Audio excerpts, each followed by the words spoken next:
ព្រះសង្ឃអាចារ្យគណៈកម្មការពុទ្ធបរិស័ទចំណុះជើងវត្តពោធិវ័នកោះប៉ែនឃុំកោះមិត្តស្រុកកំពង់សៀមប្រារព្ធពិធីសិទ្ធទានព្រះវស្សាថ្ងៃសៅរ៍11រោចខែចេសឆ្នាំម្សាញ់សប្បុរស័កពុទ្ធសករាជ2569ត្រូវនឹងថ្ងៃទី21ខែមិថុនាឆ្នាំ2025នេះព្រះសង្ឃអាចារ្យគណៈកម្មការនិងពុទ្ធបរិស័ទចំណុះជើងវត្តពោធិវ័នកោះប៉ែនឃុំកោះមិត្តស្រុកកំពង់សៀមខេត្តកំពង់ចាមបានប្រារព្ធពិធីសិទ្ធទានព្រះវស្សាដើម្បីប្រគេនព្រះសង្ឃគង់ចាំព្រះវស្សានាពេលខាងមុខព្រមទាំងប្រគេនចង្ហាន់ព្រះសង្ឃចំនួន60អង្គផងដែរថ្ងៃនេះពុទ្ធបរិស័ទមានការចូលរួមច្រើនមែនទែននៅក្នុងអារាមវត្តពោធិវ័នកោះប៉ែនដើម្បីចូលរួមសិទ្ធទានព្រះវស្សាគេហៅថាចាក់ទានព្រះវស្សាដើម្បីយកនៅអានិសង្ឃនិងយកនៅបញ្ញារៀងពីខ្លួនការចាក់ទានវស្សានេះផងដែរពុទ្ធបរិស័ទតែងតែមានសទ្ធាជ្រះថ្លាធ្វើជារៀងរាល់ឆ្នាំដើម្បីយកនៅបញ្ញាបតិបោហោតិ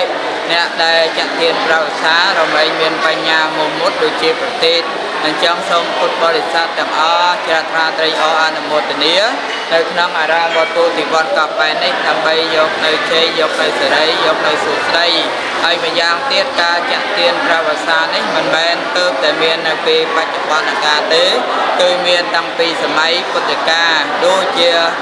លោកយាយបាសិកាម្នាក់ដែលគាត់មានសទ្ធាជ្រះថ្លា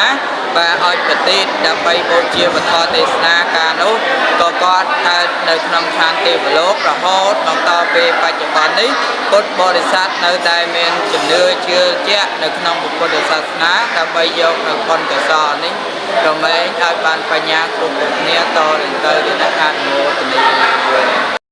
ស្ថិតក្នុងឱកាសនោះដែរព្រះសនន្តធម្មោសៀនសុគាព្រះចៅអធិការវត្តពោធិវ័នកោះប៉ែនព្រះអង្គបានថ្លែងអំណរគុណយ៉ាងជ្រាលជ្រៅបំផុតចំពោះព្រះសង្ឃគ្រប់ព្រះអង្គនិងពុទ្ធបរិស័ទជិតឆ្ងាយទាំងអស់ដែលបានចូលរួមសាមគ្គីគ្នាប្រារព្ធពិធីបុណ្យនេះឡើងដូច្នេះតាមរយៈទឹកព្រះទ័យនិងទឹកចិត្តសប្បុរសទាំងអស់នេះសូមលក្ខបួងសួងដល់គុណព្រះរតនត្រ័យទាំង3មានព្រះពុទ្ធព្រះធម៌និងព្រះសង្ឃសូមជួយអភិបាលคุ้មគ្រងនិងប្រសិទ្ធពរជ័យប្រោះព្រំប្រគេនចំពោះព្រះករុណាគ្រប់ព្រះអង្គអាយុឧត្តមលោកជំទាវលោកស្រីពុទ្ធបរិស័ទទាំងអស់សូមប្រកបដោយពុទ្ធមង្គលពរទាំងឡាយ4ប្រការអាយុវណ្ណៈសុខៈពលៈកំបីឃ្លៀងឃ្លាតឡើយសូមរំលឹកថាពិធីបុណ្យសិទ្ធទានវស្សានិងបុណ្យចូលព្រះវស្សាគឺជាពិធីបុណ្យមួយដែលមានសារៈសំខាន់ក្នុងព្រះពុទ្ធសាសនាជាពេលវេលាដ៏សំខាន់សម្រាប់ភិក្ខុសង្ឃនិងសាមណេរ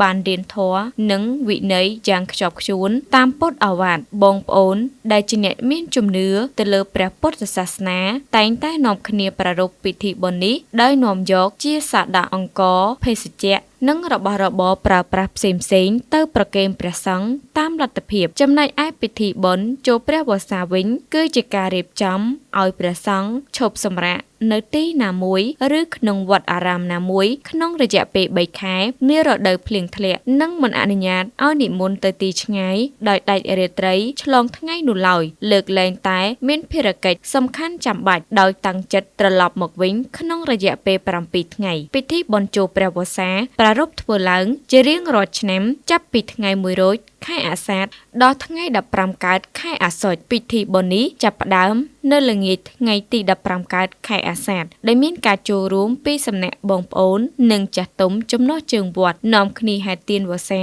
សំពត់សាដកនិងសម្ភារៈប្រើប្រាស់ផ្សេងៗហើយជុំវិញព្រះវិហារនិងបន្ទាប់មកសម្ដែងធម៌ទេសនានិងវេទានវស្សានិងសម្ភារៈប្រគេនព្រះសង្ឃនៅពេលព្រឹកឡើងថ្ងៃ1រោចខែអាសាឍមានម្ហូបអាហារបង្អែមប្រគេនដល់ព្រះសង្ឃហើយក្នុងអំឡុងរយៈពេល3ខែនេះបងប្អូនដែលមានទម្លាប់គោរពព្រះពុទ្ធសាសនាក៏និយមបន្តធ្វើម្ហូបនំចំណីនិងគ្រឿងប្រើប្រាស់ផ្សេងៗមកប្រគេនជាបន្តបន្ទាប់សម្រាប់ផ្គត់ផ្គង់ព្រះសង្ឃគង់ចាំព្រះវស្សានេះអំឡុងពេលនោះដែរមួយវិញទៀតក៏ជាការជួយដល់វត្តអារាមក្នុងការមានទានប្រើប្រាស់ដើម្បីដុតបំភ្លឺនៅពេលយប់ផងដែរ